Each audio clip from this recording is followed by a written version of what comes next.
أعوذ بالله من الشيطان اللعين الرجيم بسم الله الرحمن الرحيم الحمد لله رب العالمين والصلاة والسلام على محمد وآله الطاهرين.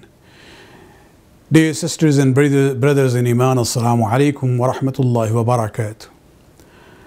Let me begin with the ayat of Quran from Surah Al-Hujurat, ayat number 13, where Allah subhanahu wa ta'ala says, Ya ayyuhan nas, inna khalaqnakum min dhakarin wa untha وَجَعَلْنَاكُمْ شُعُوبًا وَقَبَائِلَ لِتَعَارَفُوا إِنَّ أَكْرَمَكُمْ عِنْدَ اللَّهِ أَتْقَاكُمْ إِنَّ اللَّهَ عَلِيمٌ خَبِيرٌ.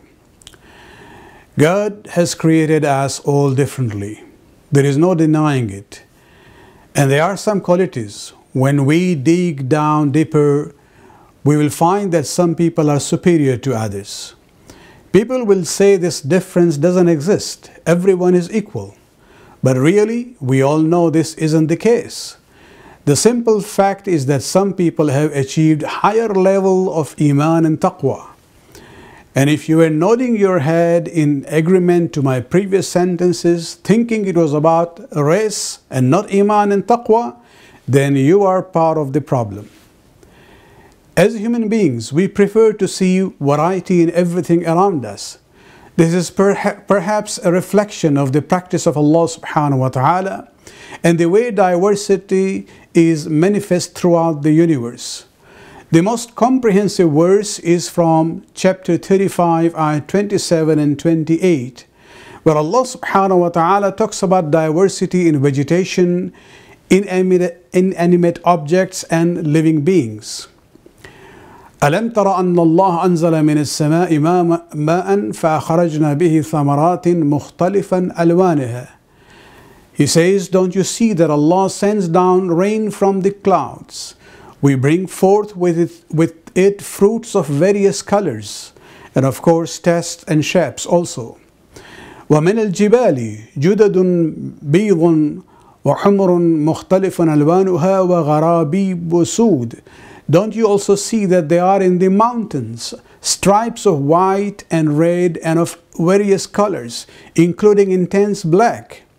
And then he goes on to say, وَمِنَ النَّاسِ وَالدَّوَّابِ وَالْأَنْعَامِ مُخْتَلِفًا أَلْوَانُهَا. He says, and also among the people, the animals and the cattle, they are different colors. And verily, إِنَّمَا يَخْشَى اللَّهُ مِنْ عِبَادِهِ الْعُلَمَاءِ, and verily only the learned ones from Allah's servants truly fear Him. Verily Allah is powerful and forgiving. So when we look at this issue of diversity in human race, we see that Allah subhanahu wa ta'ala specifically talks about it when He refers to the diversity of languages and colors that we possess. In chapter 30 of the Quran, Allah subhanahu wa ta'ala lists some of these signs of His power and glory. In verse 22 He says, وَمِنْ آيَاتِهِ خَلْقُ السَّمَاوَاتِ وَالْأَرْضِ. He says, and also from His signs is the creation of the heavens and the earth, وَإِخْتِلَافُ أَلْسِنَتِكُمْ وَأَلْوَانِكُمْ, and the diversity of your languages and colors. إِنَّ فِي ذَلِكَ لَآيَاتٍ لِلْعَالِمِينَ. Verily in this are signs for those who are learned in science and language and in human behavior. So diversity in human race, color and language is not a negative attribute. Rather it is a point of reflection for mature beings who possess true knowledge. In verse 13 of Surah 49, addressing the human beings in general, Allah subhanahu wa ta'ala says, Ya ayyuhan nas, O the people, inna khalaqnakum min dhakarin wa untha. We have verily created you from a male and a female. Allah could have skipped the process of reproduction and we all could have been created in the same manner. However, Allah also enjoys diversity. And so He says further, and we have made you into shu'uban wa qaba'ila, and we have made you into nations and tribes so that you may know one another. Despite the fact that all human beings are children of Adam and Eve, we all are part of unique histories and cultures. So diversity in color, features and language are signs of God's power and glory. This is a fact that should be explored, shared and celebrated, not degraded, humiliated or erased. Problems begin when our colors, features, language, nationality, or our tribe or race are used to create an ill-perceived societal hierarchy.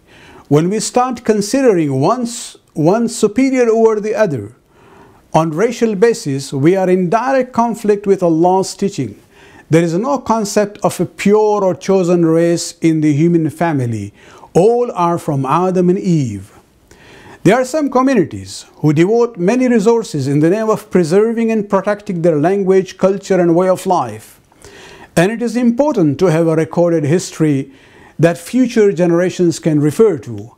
However, when it reaches a level where you consider yourself superior to others, a level where you look down upon an entire race, a level where you exhibit an instinct of disgust at being seated beside someone different or praying behind someone of a different color, that is when you have strayed from cultural preservation to cultural aggression.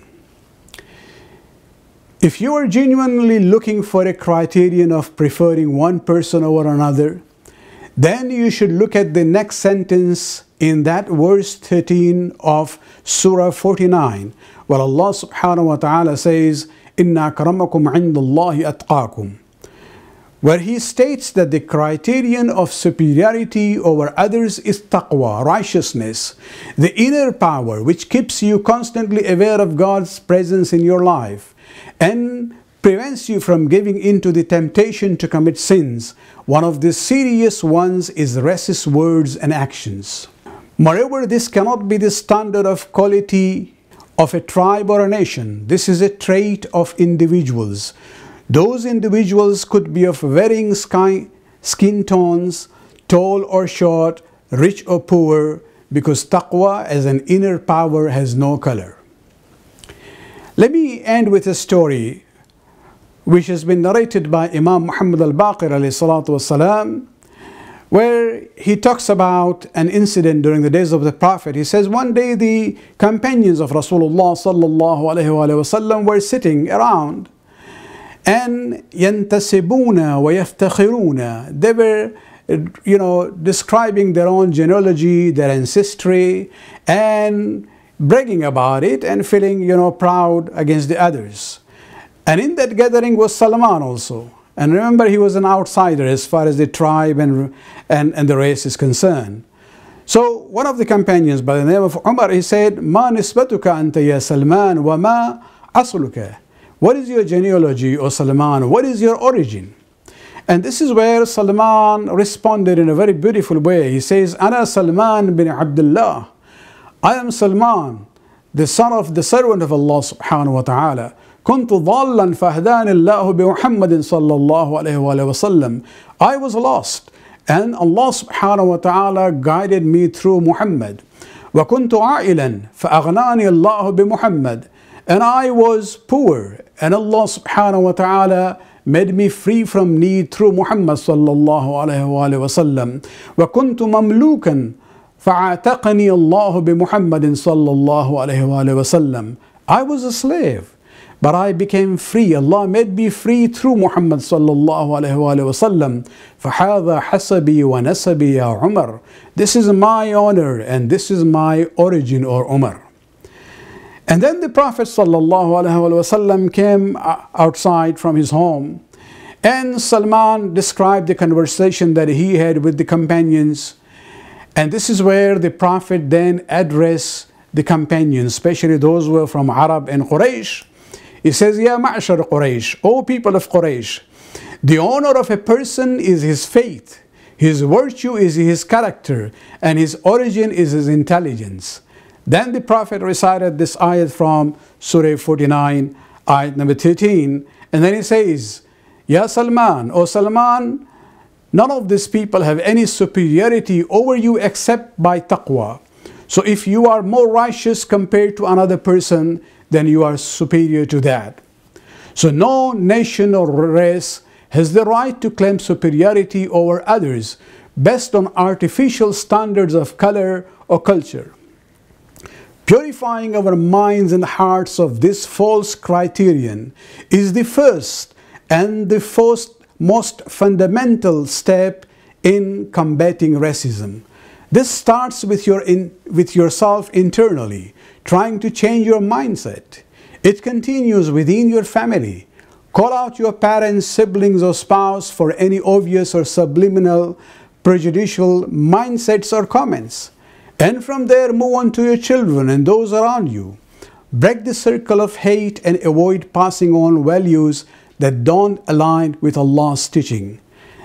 The only way we can build a better tomorrow is by working on it today. May Allah subhanahu wa ta'ala give us the tawfiq to be among the true followers of Muhammad and Ali Muhammad salawatullah alayhi ajma'een. Wassalamu alaikum wa rahmatullah.